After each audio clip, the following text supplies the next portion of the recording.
Well, hello everyone, and welcome to today's webinar, Destination Next presents DMO funding strategies. My name is Jim McCall from DMAI, and we'll begin the presentation shortly. Just a couple housekeeping notes before we get started.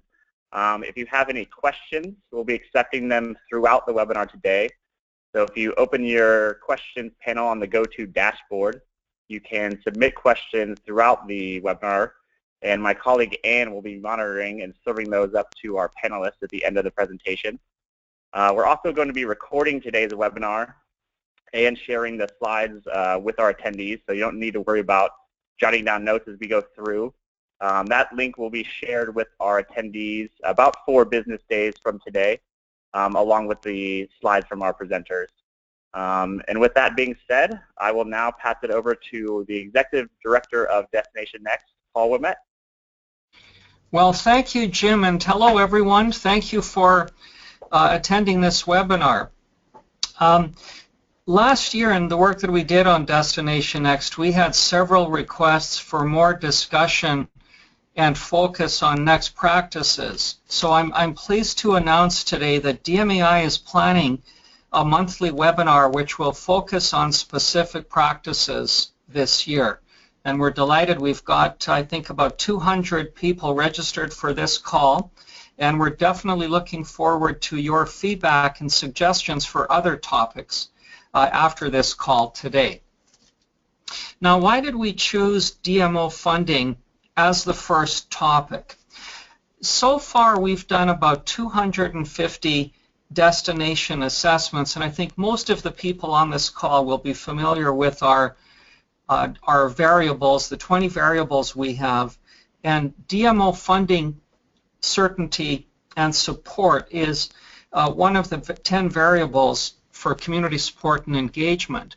One of the very significant findings so far in our work has been that of the top 10 variables for community support, funding support and certainty was ranked as the most important variable affecting the future of DMOs.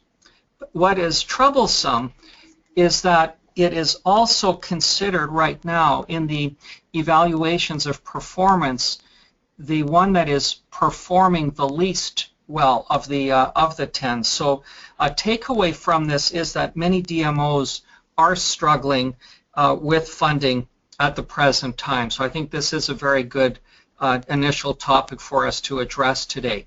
Just a couple of slides giving some background on the funding situation that we have in place.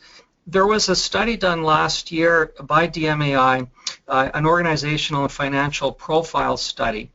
This study is available. You can access it here on this link at the DMAI website. This was a study that was done last summer looking at the performance during the past 3 years, and it involved 246 DMOs in 3 countries. We had DMOs from a number of different, all different budget sizes were included.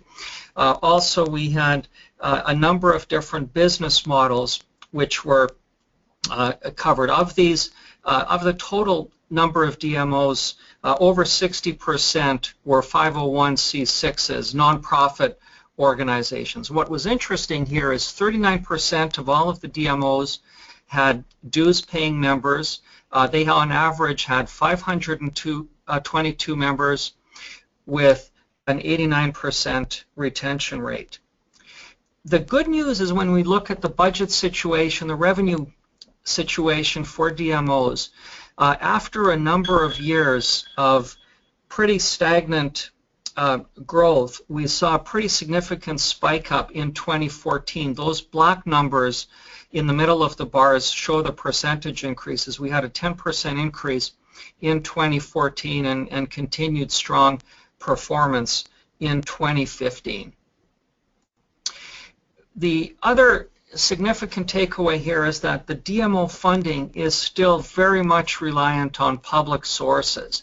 For all of these DMOs, only 12% of the funding came from private sources. Advertising revenue was the most important, followed by membership dues, partnership revenue, corporate sponsorships, and event hosting. 88% came from public funding, of which the hotel room tax was the most significant by far. The average hotel room tax percentage was 13.1% for all of the DMOs with hotel taxes in place. The other interesting finding is that tourism improvement districts and voluntary assessments are rapidly growing as a revenue source, and we're very lucky today to have probably the most authoritative expert on this topic with us here to speak in a minute. This last slide just shows a breakdown of the public versus private funding sources by budget category, and we see here that for all DMOs the range goes from 83% up to 93% of the total funding comes from public sources. So at this point I'm going to turn it over to John Lambeth, President and CEO of CIVITAS. I think probably many of you on this call know him very well. And we've asked John to really address two topics. The first one is to give us an update and some insight on the tourism improvement districts and how they're being used increasingly across the United States. And then secondly, if there's any other insight that he can share on other funding options and strategies for DMOs in the United States as well as around the world. Over to John.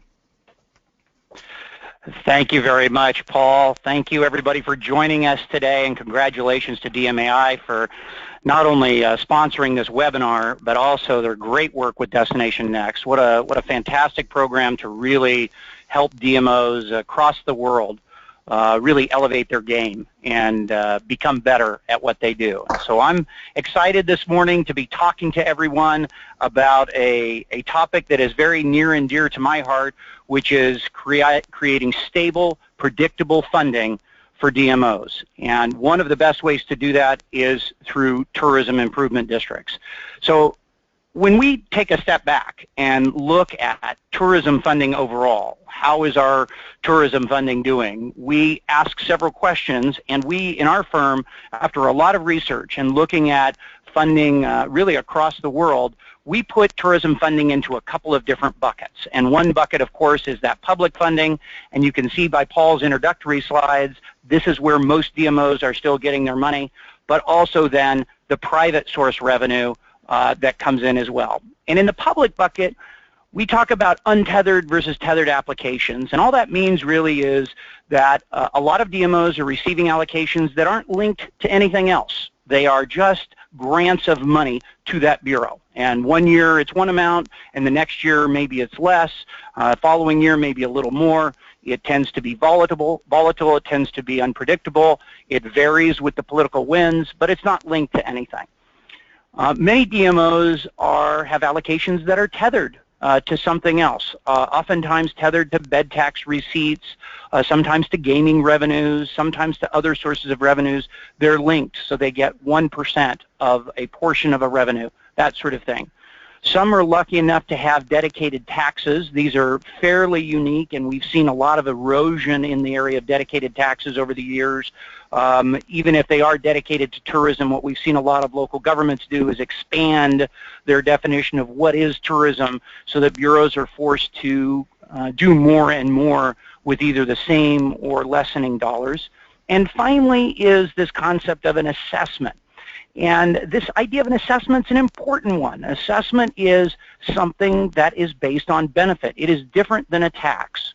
And just to step back for a second, to give you a little bit of history, the ideas of assessments have been around for a long, long time. This dates back to early English common law. And the idea was that a group of people could get together, levy a charge amongst themselves that then would be used to provide programs that supported them, programs that benefited the payers. And so an assessment, unlike a tax, is based on directly benefiting the payers. And some of the early assessment districts were things like water lines and sewer lines and flood improvements. Well, about 50 years ago, some very smart folks in Canada came up with the idea of, if we can use these kinds of districts, these kinds of funding mechanisms for sewer lines and water lines, why can't we use them for our downtown improvements? And the very first bid was born in Toronto in 1970. And essentially, the idea of a business improvement district was to raise money in an area, dedicate that money back to services in that area. And there are now a couple thousand bids across North America, many hundreds more across the world, and essentially they are focused on providing clean and safe kinds of activities in downtown areas. Well, some very smart folks about 25 years ago said, if an assessment is good enough for a sewer line and good enough for a water line and good enough for our downtown activities, why can't we use this for a tourism purpose? Why can't we use this to promote our DMO? And in 1989, the very first TID was born in West Hollywood, California, based on this idea of levying an assessment, a special benefit assessment district that would be dedicated funding just for tourism promotion. And we're going to talk about that some more today, along with a few other financing mechanisms as we run through this, but I wanted to make sure you had a little bit of background on that concept. I think most of you are very familiar with the private bucket here: membership, sponsorships, event revenue, contract services. These are all things we see DMOs doing that are essentially private, unrestricted dollars. If you're getting money from the government, we ask you the question, can a vote of the city or the county redirect the funds? That is, if they decide, if the political winds shift and the money, if folks decide they want to spend the money a different way, if local electeds, can the money be redirected? And that's an important question, because typically for a tax, and typically for most districts and for most DMOs, the answer to that question is yes. And the answer to that question for a TID is no. The money cannot be redirected. Now, local governments still hold authority, as do state governments, as do national governments, depending on what country you're in and what state you're in. But the money cannot be redirected. The money is dedicated for the purposes that it was created for. So how does this work? What is a tourism improvement district? Essentially, in its simplest form, the hotels pay an assessment. It's typically collected by the local government, although we've seen some jurisdictions actually delegate that authority out to the DMO, and we've seen some DMOs collect this, but typically it's the city or county that's collecting it, and then the funds are returned to the DMO to manage it. The DMO actually, at the end of the day, is managing those funds on a day-to-day, month-to-month basis. Some other characteristics of these districts: they are an assessment, as I mentioned, on room night sales, and usually they're levied one of two ways: either as a percentage, that looks very much like bed tax, 1%, 2%, 3%, or based on a fixed rate per occupied room per night, $1, $2, $3, that sort of thing. And so if you look across the U.S., about 75% of the districts in California, which has the largest number of districts, about 75% of them are based on percentage. If you look outside of California, across the rest of the U.S., about 75% of those districts are based on dollar. And so you can do either one. Percentage takes into account ADR. Dollar looks less like bed tax. And those are usually the considerations when folks are deciding, do we want to do a dollar or a percentage or some variation. Key aspect of these districts is that they're stable. They can't be diverted. They typically come with a term attached to them. Because these came out of the business improvement district model, they typically have terms. The hotels and the stakeholders say, we want to set this up for a set period of time. We want it to achieve results over that period. And at the end of that period, we want a chance to say, do we continue this or do we not? So some laws allow for 5 years, some allow for 10 years. Some jurisdictions more recently have extended those terms. We now in California have one jurisdiction that extended out to 40 years. We have another that's at 30 and another at 15. All the rest are mostly in the 10-year, 5 or 10-year time frame in terms of the term of the district. The governance aspect of this, and I'm going to talk more about governance in a few minutes, but essentially it can be a new or existing nonprofit. By and large, most places have chose to use an existing nonprofit through their DMO. Now, some DMOs are either governmental or quasi-governmental, and sometimes they're used to manage the money. Sometimes a new nonprofit is created. It's a very flexible mechanism, and you can decide how you want to set up the governance so that all those stakeholder voices are heard. You can see DMO or hotel organization, and there is local government oversight. Because this is a compulsory charge, there still is typically an annual reporting process where the district will say, these are the monies we collected, this is how we spent them, here's our budget for next year. But it is really an oversight process and not getting into the particulars of how the money gets prioritized, how the programs get prioritized. This is one of my favorite slides, the TID revolution. And I don't know, maybe if this is over such a long period of time, maybe we should be calling this evolution. I'm not sure. But as I mentioned, it started in West Hollywood in 1989. And when it was started, there were only a couple of other jurisdictions that came on board in that first 10 years. It was very slow to get started. I think people were trying to understand what it was and how it worked. And then after Sacramento was a district that was created in 2001, there was a number of districts that came in after that point, and you can see from this slide now what we're looking at. There are 95 of these districts in California, and to put that into perspective, California has 482 cities. Almost half of our cities in California are now within a tourism improvement district. It's a huge number. It has become a game changer as it relates to funding DMOs in California. And I would say we're going to be doing some more studies this year and next. And I think what we're going to find from those studies, and I certainly know just from our experiences, that DMOs have more funding, have more stable funding than they ever have, and finally are in a position to have really a suitable amount of funding to be able to market their destinations. It's spread because there were folks in California that moved on to Montana and Washington and to some degree South Dakota. You can see there are quite a few districts in each one of those states, and more recently now we've seen a lot of other states come on board. 5 in Colorado. We put together a district in Portland, Oregon a few years back. Dallas, Texas, and last year in Texas, I think we've got some folks on the line from Texas. There was statewide legislation to authorize another 4 jurisdictions to be able to create those TIDs. We have a district in New Jersey, one in Wichita, Kansas, a district in New Orleans, Louisiana that's a little different model. We just recently put one together in Memphis, Tennessee, and now internationally 2 in Scotland. We're going to talk about those. And this possible future list are just some other places that have been looking at these or talking about them. There are many other. I know we've got folks from all over the country and all over the world on this call this morning.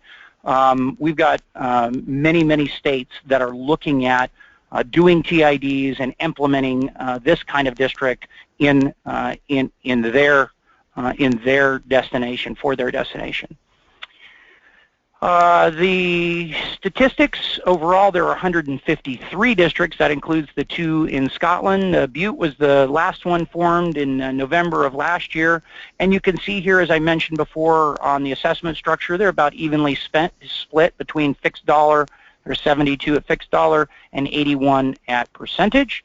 In terms of amount raised, that varies a great deal as well. And we've seen this done in very small destinations. We saw a destination with 1 hotel put a district like this together.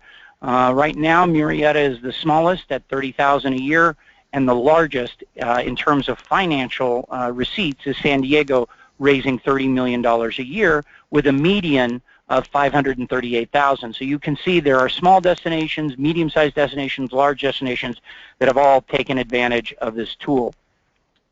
This shows you a little bit historically by number what's happened with these districts and how they've grown over the years. You can see there's been very rapid growth in the last 10 years. Really, by and large, most of the districts are 10 years old or younger. This shows on a map.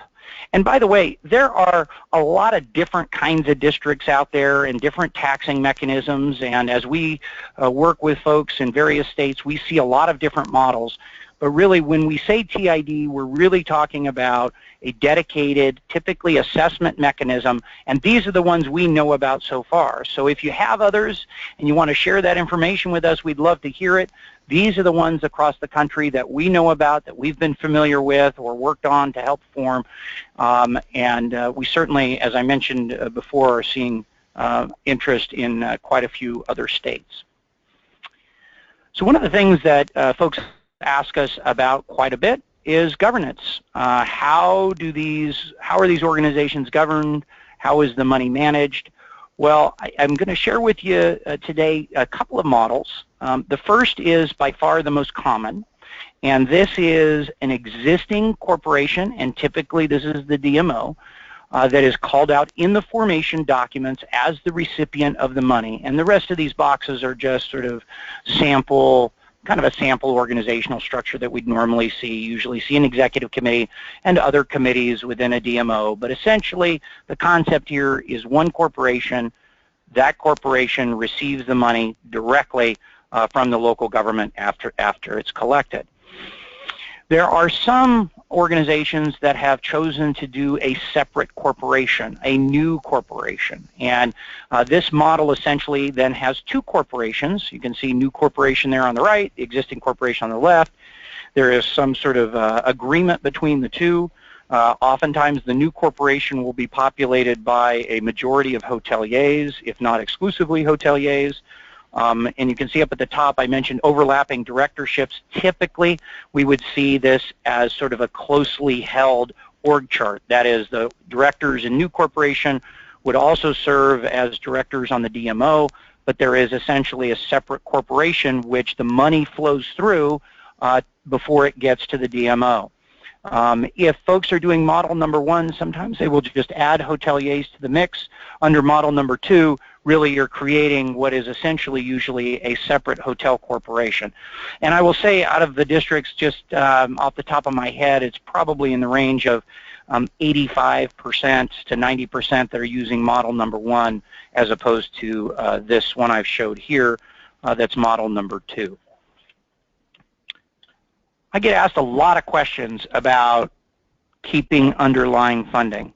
Anytime anybody comes forward and talks about a new funding model, a strong, stable funding model, the question is, what happens to our allocation that we're already getting? If that allocation is discretionary, isn't the local government or the state government, aren't they just going to take away our underlying funding? And our history with this has been no. We have not seen that happen. There are certainly districts out there that have lost underlying funding. There are districts that lost underlying funding before any TID was put in place. But folks in TIDs working with us have really worked hard to structure safeguards against losing that underlying funding. Now, this is not a new issue.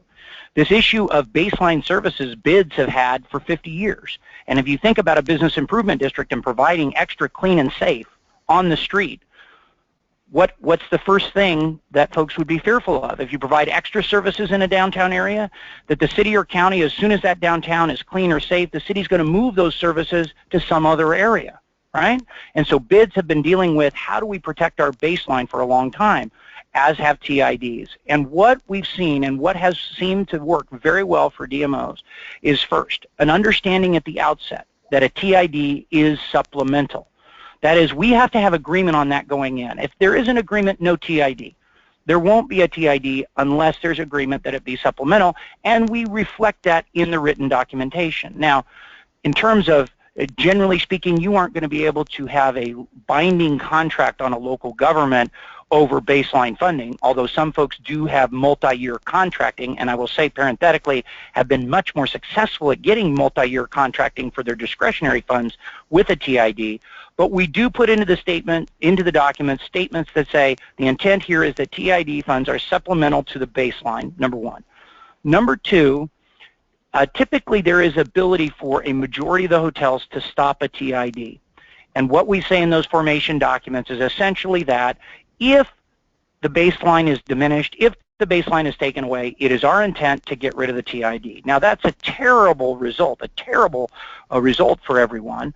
Nobody has had to pull the trigger on that, but what it's done is send a very powerful message to our local government leaders that this is going to be supplemental, and we are now partnering with you. Think how wonderful this is for DMOs. It's put you in a very different position. Instead of being in the position with your local government or state government to say, please give us more funding, now you're saying, we're coming forward with some funding, and we'd like to partner with you. We've got a new funding model. Our hotels are supportive of this, and we're coming forward to bring this forward. And what we'd like you to do, we're not coming to ask you for more money, but we would like you to agree to keep our funding at the same level it is, and perhaps we can get a multi-year contract. If we set a TID up for 5 years, we'd like you to commit to our funding for 5 years in a 5-year contract. We've even had some districts that set up for 10 years have success in getting their districts to commit to a 10-year, their local governments to commit to a 10-year contract for some of the underlying money. That's very difficult to do. But what I will say is what TIDs and TMDs do is they tend to increase your influence, not decrease it, because you have now come to the table partnering with the local government instead of just looking for more funding. For our call this morning, we've put together several great case studies, all for different reasons. We wanted to give you a sampling and really show you what's been done in different places. First, we're going to talk a little bit about Memphis. It was created under Home Rule Authority. We're going to talk about that in a second. Wichita, Kansas, they use their existing Business Improvement District law. I'm talking about Portland, Oregon, which was also Home Rule. Los Angeles is a great sample as well, a great case study, because it really, the city of Los Angeles has many different regions in it, and it really is a regional effort. I'm going to talk about that a little bit and their successes, and then talk a little bit about what's happened, what we've seen so far across the borders outside the U.S. First, as it relates to Memphis, and this district actually just started 24 days ago on January 1st, and it was created using Memphis's Home Rule Authority. And I want to talk about that more in a minute, but what I will say is this: when I say Home Rule Authority, what I'm talking about is this is the authority the city has to legislate. And the city used its ability to legislate to create this TID. What they chose to do there was $2 per occupied room per night. Went into effect, as I mentioned, January 1. It's estimated to raise $3.8 million annually for the Bureau, and is going to account for 40% of their funding. There, too, worked very hard to protect the underlying funding as best as we could. They were already in a position of losing some underlying funding, but really worked hard to try to protect the pieces of it that could be protected. Wichita, they had about $2.3 million in bed tax revenue, about $300,000 in partnership money, so their budget was about $2.5 million before the TID came into existence. We used their existing BID statute. All 50 states have Business Improvement District statutes in them. Many other countries do. BIDs are flourishing across Canada, flourishing across the UK. We're seeing those in many countries, and there may be a possibility of using your existing law, your existing Business Improvement District law, as we did in Wichita.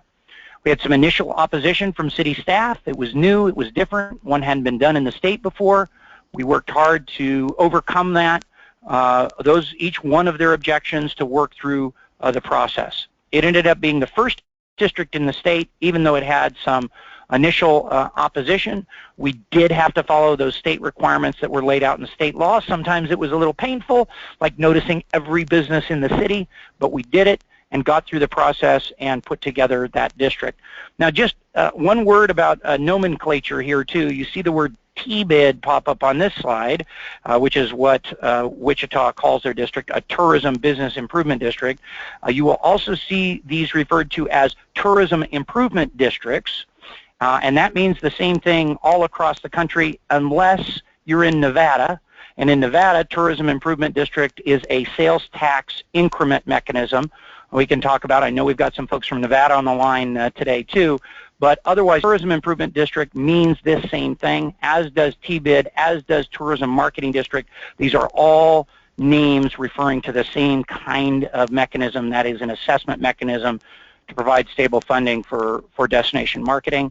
In Wichita, they said, we have 4 key takeaways in terms of importance. This is what they would tell you in terms of their process. 1 was consensus building, 2 was having hotelier support, 3, national and local experts, and 4, doing good research and having good data. I want to talk just for a second about number 2. Really important on these districts to have hoteliers behind this. It's really important to go to the hoteliers early, to work with them, to talk to them about what they would like to see done. If you had another $2 million for your destination or $3 million for your destination, what are some of those programs that really would help move the needle for the hoteliers, and what would they like to see? And what we found is when you have that dialogue, when you talk to the hotels and explain what this is and show them that this is dedicated and stable funding, they tend to embrace it. You know, our firm works on a lot of different kinds of financing districts, business improvement districts, other kinds of capital improvement districts. And we've gone through a lot of battles over districts over the years. There's been a lot of, and if you have downtown business improvement districts, you know what I'm talking about. There can be big battles at city council or at county boards over those kinds of districts. We have not seen that in the tourism improvement district case. When hotels learn what this is, when they understand what it is, they tend to embrace it. They tend to say, yes, we want to try this for 5 years or 10 years. We want to put this in place, and we want to see if we can get some results out of it. And so what we've seen is, on the consensus building front, we've seen generally very broad consensus amongst hotels in putting these districts together, which I'm very happy to report that out. And I think that's, too, why you see 150-plus districts already and many more in the pipeline coming through. This was some of the reports that they put together in Wichita. I want to turn now to Portland. And Portland's budget essentially was about $8 million before the TID was put in place. Now their budget is in excess of $16 million. They chose to do 2% on their lodging businesses. They kept their underlying funding, and they used home rule authorities. So unlike Wichita, they did not use a state statute. They used their city's power to legislate to put the district together. Now, one of the things they looked at, as most destinations that we work with look at, is give us the comparison budget. Show us how our competitors doing. Let's look at our comp set. Let's look at the funding some of those competitors have and how they stack up against us. And Portland looked at that and said, gee, there's a lot of folks out there that are doing much better than us on their funding, and we need to look at something to supplement our existing funding. And they thought the TID was the right model, and they were right about that. You can see it had a dramatic impact on their funding and really put them in a much more competitive spot. In terms of how the money gets spent, this is what they've reported back in terms of course, it's predominantly in the marketing bucket. You can see some focus on convention center, others in general tourism. You know, we see bureaus all over the map on this issue, and it really is up to you and up to your stakeholders to decide what are the important budget priorities. Some places have done only sales activities, focused on just sales activities and group business. Others have done exclusively leisure marketing kinds of activities. Others have done exclusively events. And we've seen many that have been some combination of those three. So it is up to you to decide what are those things that are most important to us, what are those things that really unite our stakeholders, unite the Bureau, unite the hoteliers, unite the local government behind something that will really produce results for our destination. Los Angeles, obviously a huge, very successful destination, is posting some great results. Created this district in 2011.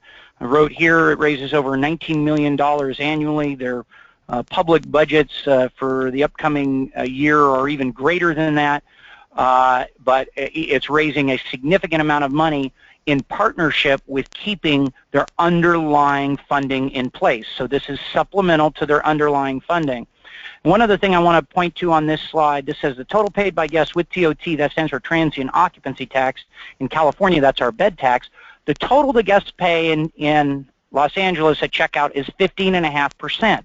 And this is something that each destination also has to look at, is what is the burden on our guests, right? We can't raise the price on guests willy-nilly forever and forever and think that'll never have an impact. There is a there is a breaking point. And so each destination has to look at that and say, at what point are we competitive in terms of what our guests pay in taxes at checkout? And if there is some margin between what is competitive and where you're at today, then a TID is a great model, is a great chance for looking at how can we fill that margin. In fact, many of our clients have done exactly that, to say, what is that competitive rate?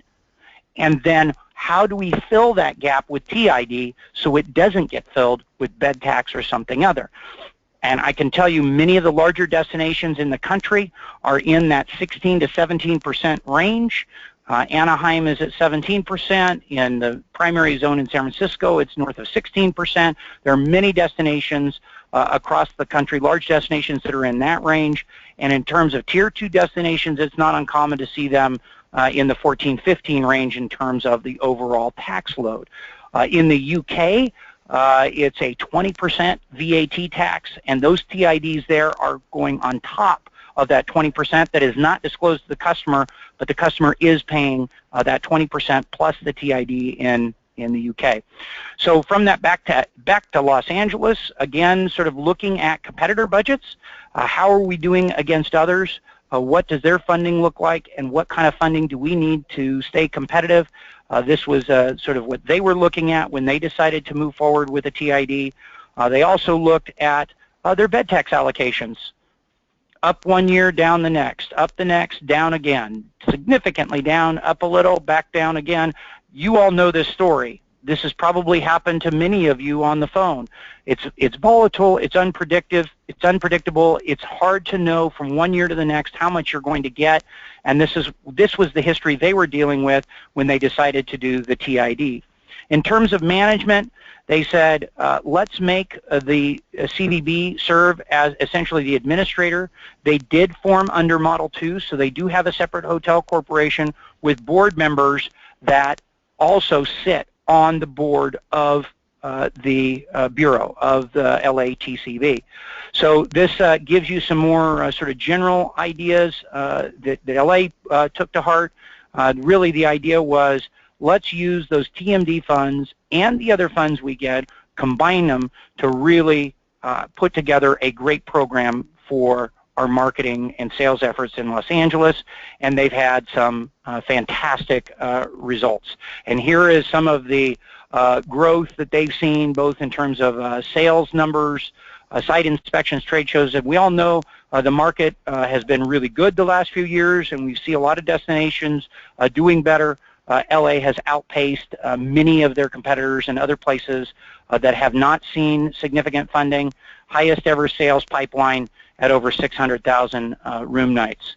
Some of the other impacts, and you can see it goes on and on in terms of some of their successes in terms of these are 2014 and 2015 room night projections from specific promotions that they launched and that they went after. And by the way, I will mention on this, it's really important for TIDs, and one of the things TIDs have done a great job at is tracking results, is how are we doing with our results. And that benchmarking is really important to say, what is the impact we're having, and what impacts, as best we can, are directly related to these monies. Some marketing activities are very difficult to track, national cable buys and outdoor advertising and radio spots, but it can be done, and a lot of districts are doing some detailed survey work as it relates to trying to figure out specifically the impact they have from each one of their programs. Certainly other programs, online activities and other things are much more easy to measure, but certainly one of the things we advise our clients to do, and we've seen TIDs do a really good job at, is tracking their results, is how are we doing, what programs are producing the results we're looking for, which programs aren't. And those that are doing better, let's fund more money into those. Those that aren't doing as well, let's cut them out, and let's really try to maximize our return on the money we're investing. In terms of outside the United States, and I think we may have some international visitors as well on the call, I'll tell you, DMI has been such a great international presence, and all Paul's work with Destination Next all around the globe has been phenomenal. TIDs are really in their infancy outside the U.S. We did create the first district in Central America, in El Salvador, about 5 years ago in San Salvador, was focused a lot on cleanup activities in addition to sort of tourism promotion activities there. And so there is a model. We had to use a very different kind of mechanism, and in many countries there are some challenges associated with imposition of a mandatory levy. What we were able to do there actually was through, of all things, a utility tax bill, but that turned out to be the best mechanism for us to implement it in El Salvador. In the UK, we were originally contacted by Visit England, and they brought us over, and we talked to them about TIDs and talked to destinations about TIDs, and we were really pleased. Last year, I guess now we're 2016, so year before last, 2 TIDs were formed in Scotland, one in Inverness, one in Yarmouth, and those now provide nearly $4 million annually to dedicated tourism marketing in both of those jurisdictions. And I know there are many more that are looking at this. We'll actually be in Scotland in a couple of months. They're having an anniversary of their business improvement districts and talking about additional TIDs throughout the UK that may be coming online. The other country we've done some work in is Brazil. Rio was interested in several TIDs, both for cleanup and promotion purposes, although really there they were looking at getting national legislation in place. They did not have legal authority to create those districts, and they have not yet secured that national legislation, but we're certainly hopeful that that will be done in the coming months and years. One of the things we wanted to include in this call this morning was telling you a little bit about the impacts and telling you a little bit of the story of some of the economics. And I'm going to go through this a bit quick so we can kind of keep on schedule. But one of the things, there was a tourism economics study done in San Diego, and many of you may know the story. In 2013, essentially a new mayor came in, a strong mayor that campaigned against the district and said, I am going to take the tourism improvement district monies and channel them into another program. I'm going to put them into roads, or I'm going to put them into police, I'm going to put them into something else. I don't want to spend that money on marketing. The good news is the TID was a model of success in that he was not able to do that. He was not able to redirect those monies for some other government program, and that's largely due to the fact that it was a TID and an assessment mechanism. He was, however, successful in getting the monies put aside in a bank account that went into a holding pattern, essentially shutting the Bureau down for the better part of a year for the most part. And in FYs 13 and 14, about $30 million was not spent on marketing San Diego. So a great firm, Tourism Economics, who many of you are familiar with, did a study and looked at what did San Diego lose because they were out of the marketplace for a year. And what Tourism Economics came back and said, they lost 859,000 room nights, about $162 million in revenue, that's hotel revenue, and about $17 million in city bed taxes, a huge number, a startling result. We all know how important tourism marketing is. This is much like the Longwood study from the mid-90s in Colorado when the state office in Colorado was shut down. Same story. When the marketing stops, there's dramatic downturn in terms of the visitation, and this documented that in San Diego, obviously in a very negative way, but it shows you what happens when the marketing dollars are turned off, and frankly how important that marketing is. Based on room revenues, it was $216 million in room revenue lost countywide, and about $560 million. So huge losses essentially by that going away. If you look at a statewide study, there are California's tourism economy, about 200 million visitors. You can see all these jobs that are supported and the spending that is supported. This is actually jobs directly related to tourism marketing districts and tourism improvement districts. They're phenomenal. They're raising about $200 million a year in California alone, and you can see the tremendous impact. I won't go through all these, but on jobs, on tax revenue, and this is actually a study that goes back 4 or 5 years. So you can see they are having some really dramatic impacts.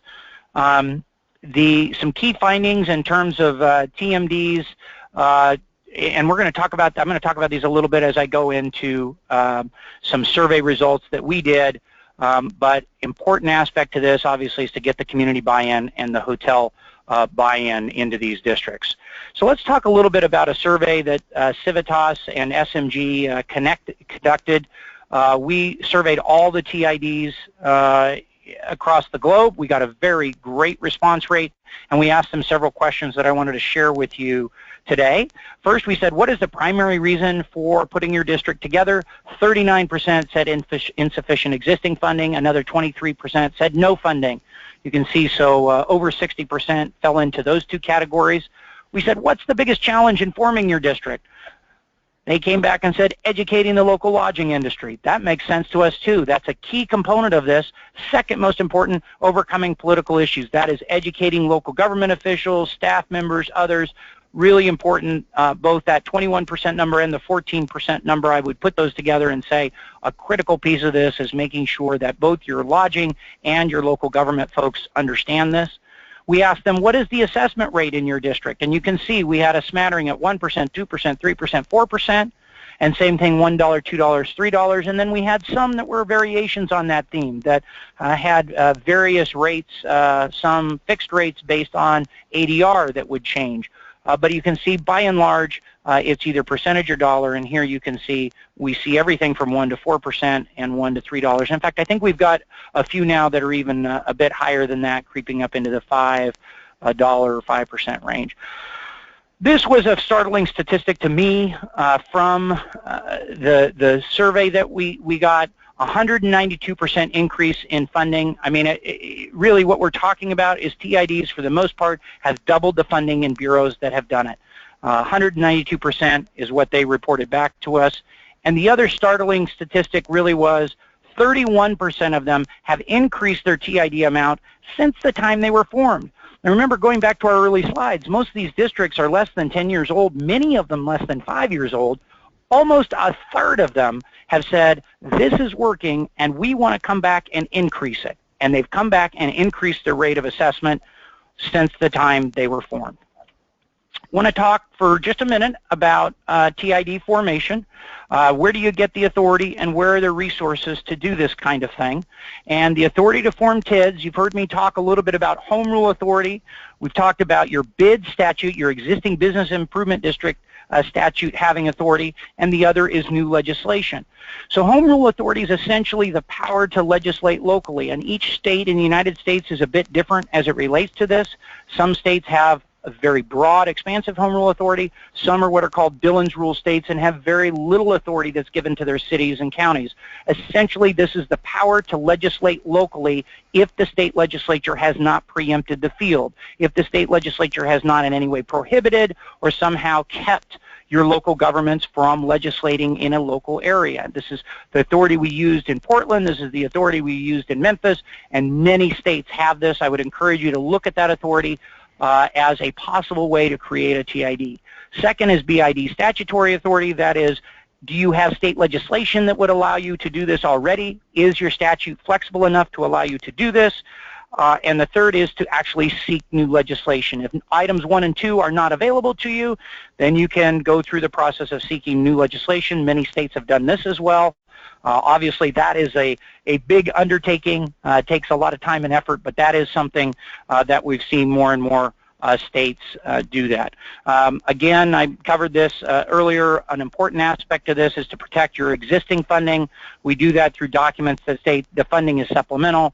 We look at multi-year contracts, and finally, that other model I described earlier, the poison pill. That is, if these monies are not supplemental, we are going to take them away. So if you local government leaders think that this is about supplanting money, if you think this is about us coming up with a new revenue source so you can take away our existing revenue sources, think again. That is not what this is about. This is about increasing the overall pie. This is about supplemental money on top of what we're already getting.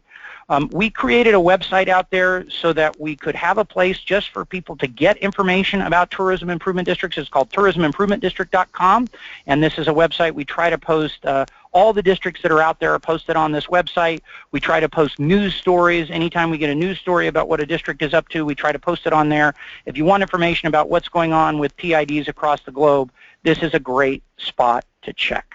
So with that, I would now like to turn this over to Paul and say thank you to everybody for joining, and I look forward to answering any questions you might have.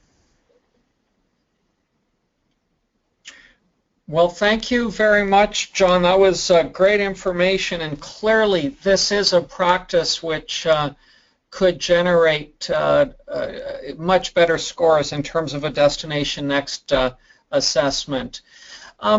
Just on the screen, and we have time for just a few questions, but on the screen here we have put our email addresses, so if anybody would like copies of the presentations that John and I gave, please send us an email. You can also send us emails for any questions or any feedback on the presentation today. I think as Jim said also, the webinar video should be available in about 4 days time. I'll turn it over now to Anne to see if there are any questions which have come in during the presentations.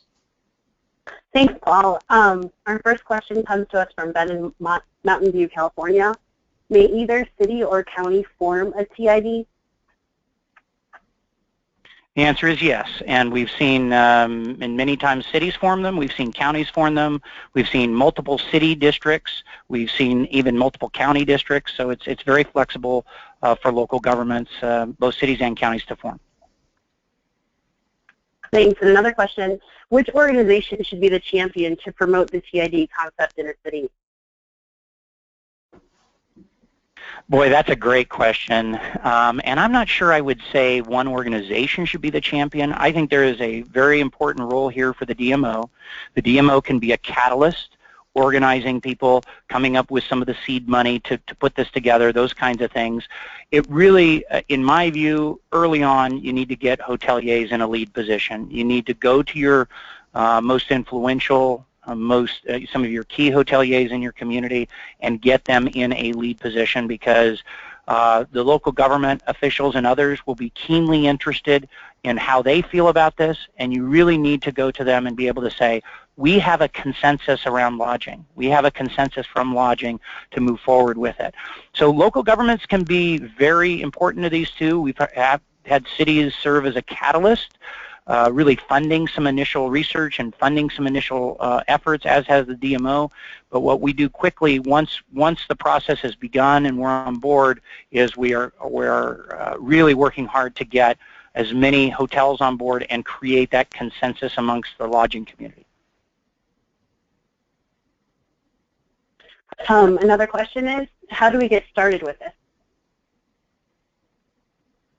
Well, I think it's about learning first. So learning as much as you can about this. Certainly look on our website. We're happy to give people additional information. So getting as educated as you can about what these are and how they work. One of the early things is obviously to be talking within your internal structure and getting leadership at least open to the concept and the idea, getting some buy-in there. One of the early things we do is look at legal authority. Certainly if you're in any of the states that have them, there's some precedent there, and there's been a district or one or more created in your state. That's helpful to you. The other is then really to start engaging your key stakeholders in that discussion and talking about what does this look like. One of the things we talk to clients a lot about is identifying how this money is going to be spent. That's something else that's really important, because this isn't about just raising more money for the Bureau. This is about the results that you're getting. So what does that program look like? Are you in markets? Are you advertising in markets that you haven't been able to advertise in? Are you bringing in salespeople that you haven't had before? What is it that you're doing that's going to move the needle, and what are the anticipated results? I think it's really important in the front end of this process to identify those things and to understand what that looks like, and then have that conversation with your stakeholders. And as we move through the TID formation process, it's usually a two-part process. One is moving forward with local government, and the second is moving forward with the hoteliers. Great. And is unanimous consent required to form a TID? No, typically it's not unanimous, and each state law is a bit different on how that's put together. Some are, it's very typical to see a 50% approval requirement from the hoteliers, and oftentimes that's a weighted amount. So hotels that raise more money, have more rooms, have a higher ADR, oftentimes they have greater voting strength in these kinds of mechanisms than the other hotels do. But sometimes there'll be a 50% petition requirement. Sometimes there's a balloting requirement. It varies from state to state. In California, it's a 50% threshold. In many other places, we've seen that 50% threshold. But really what we're talking about, and it's important to take note of, we're talking about building a consensus. And a consensus is something more than 50%. We're not looking for a 51-49 split amongst the hotels. At the same time, it may not be unanimous. You may have a hotel or two that doesn't want something like this, but if you have a broad consensus amongst the hotels, you will make it through that approval mechanism, and generally the local government will welcome this kind of activity. If you come to them with that kind of consensus, typically the cities and counties really are happy to see something like this put in place. John, we've got a couple people asking about why would they not just increase the hotel tax percentage? What's the real benefit of creating a TID instead of just upping the ante on their hotel tax? You know, that's a great question, and it really depends on how protected your hotel tax is. And that varies from state to state and city to city.